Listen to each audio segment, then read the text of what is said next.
Hello, আসসালামু আলাইকুম। আমি আসিফ আবার চলে আসলাম। তো এখন যাচ্ছি কবুতরকে খাবার দেওয়ার জন্য। তো আমি খাবার দিতে আসছি, খাবার হাতে নেওয়ার মাত্রই চলে আসলো। তো এখন দেখতেছি আমার মারতাছে, কামড়াইতেছে। তো ওই দিনকে গতকালকে আমার কাঁধে উঠে কি সুন্দর ভালোবাসা দিল। তো এখন কামড়াইতেছে, আমার হাত দিয়ে খাবার হইতেছে।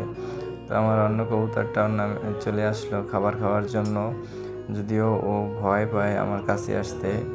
ও মানে খাবার দিছি, ও খাবার খাইতে আসতেছে না, ও ভয় পাইতেছে আমার দেখা। কিন্তু আমার এই যে লাল পেয়ারটা, এইটা কিন্তু টিম করা। এটা গত ভিডিওতে বলছি, আমি জানতাম না যে এটা টিম করা। তো ওইটা ভয়তে কাছে আসতেছে না, আর ও ডাকতাছে। তো আমার নরও চলে আসলো।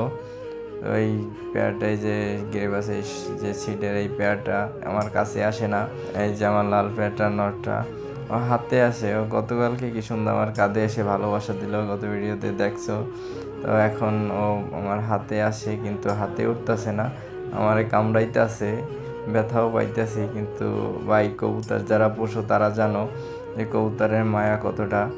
তো এইসব আমার একটা বন্ধু আছে, ওই সারাক্ষণ কবুতর ভিডিও দেখতো। তারপর আমি চিল্লাপাল্লা করতাম যে কি হানতাম সারাদিন কবুতরের ভিডিও দেখো। কিন্তু এখন আবার কেনার পরে সেই পুরোনো দিনের কথা মনে পড়ে গেল। আমিও আগে পালতাম, অনেক আগে কবুতর ছিল। তো ওই কবুতরগুলা গ্রামের বাড়িতে ছিল। তো ওই কাকে ডিম ছাও খাইয়ে লাইতো।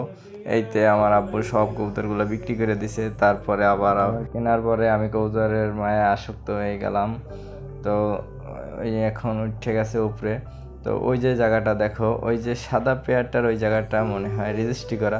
ওইখানে ওই যে লাল পেয়ারটারে বসতেই দেয় না, গেলেই মনে করো কামড়াই ওদেরকে পাঠাই দিতেছে। সাদা পেয়ারটা ওই যে উপরে, ওই যে দরজার উপরে ওইখানে থাকে, আর লাল পেয়ারটার ওইখানে উঠতে দেয় না, উঠলেই কামড়াই নামাই দেয়।